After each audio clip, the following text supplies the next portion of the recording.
Johnny Mac with your daily comedy news. A good question from Conan O'Brien, who asks, have we settled on a term for all our new mask-related acne yet? Maskne? Macne? Covimples?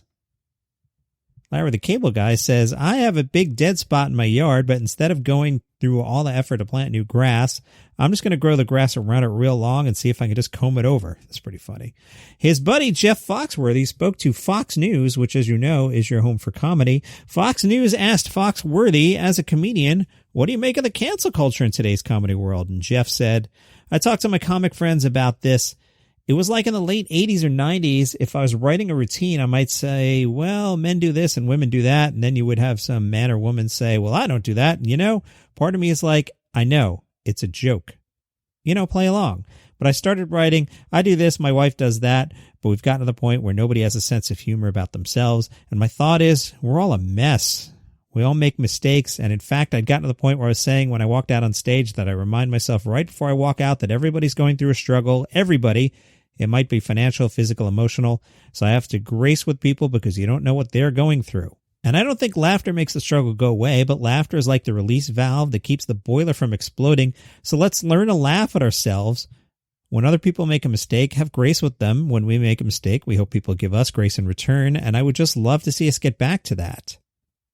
Fox News asked if the meaning of the word redneck changed for Jeff over the years since he first started doing comedy. Jeff said, well, I was doing those jokes like when I first started, and it was a response to people calling me that. I understood it. I grew up in the country. I bow hunt. I fish. I drove a pickup truck. And they were always like, oh, Jeff, you're just redneck from Georgia.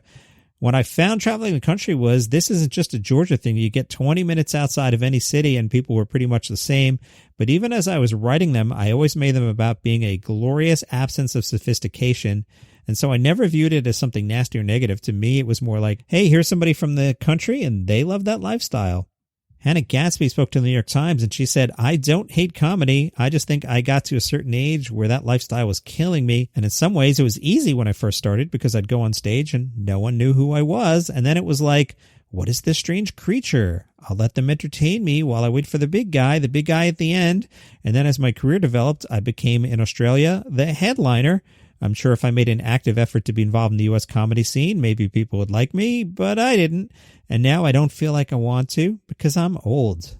The CBC spoke to Jim Gaffigan about his new special, The Pale Tourist, which pokes fun at, some of the Canadian quirks. I watched a couple clips of that the other night on YouTube. The full special's on Amazon, but Jim has put a couple clips up on YouTube. And it was pretty good. I was enjoying some of his comedy about the geography of Canada, and he got away from the whole, hey, Jim Gaffigan voice thing for a change, so it was good. I'm sure Jim is thrilled that I like his special. Jim says, I'm somebody who loves traveling and performing internationally. And, being an American and traveling through Canada, for decades now, I acquired some material that's from an American point of view about Canada that I wanted to turn into a special.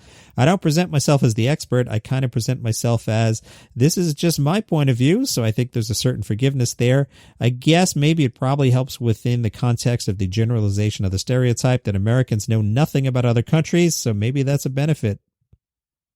Sebastian Maniscalco spoke to Forbes. He said, I think stand-up is definitely needed. It's kind of the voice of the country. As you're sitting in your house doing nothing, you're wondering if your thoughts are paralleled with what other people are thinking.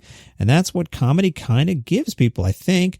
When you go out and you hear somebody and they're talking what you're thinking, and think it makes people feel better. Sebastian used to open for musical acts, and he was with his agent at the time who was heavily involved with music, and Sebastian told the agent if they were ever looking for an opener to let him know. So we'd open up for a lot of musical acts on the road, and that made him a stronger comedian. Sebastian said, I'd be walking out on stage with no introduction, nothing, and performing in front of B.B. King's audience. There were acts that skewed a little bit older. It was a different environment, but I looked at it as an opportunity. So the B.B. Kings and Gladys Knights of the world, just a lot of older acts that I used to open up for, and that's kind of how I got my whistle wet. Wow, that's amazing. Mother Jones spoke with Sam Bee. They said, you've joked on the show about a civil war coming after the 2020 election, but results aside, where do you think the country will be at that point?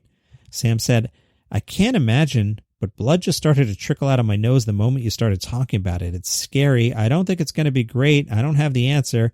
I'm a shrieking harpy. What are you talking about? I don't have the answer to know how we get back to phony pleasantries. I don't know. Mother Jones asked if she fears that we've reached a point of no return. Sam says, no, it could get much worse.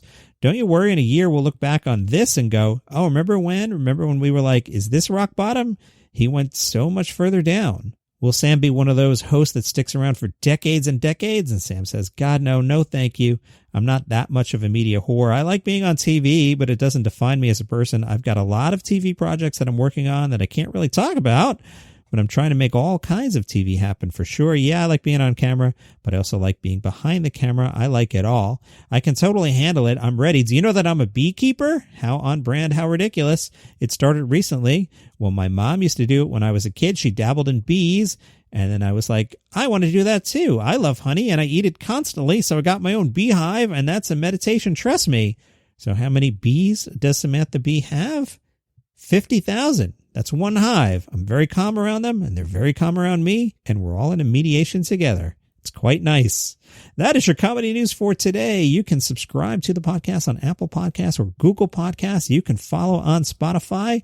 I'm here every day. Thank you for listening, and I'll see you tomorrow.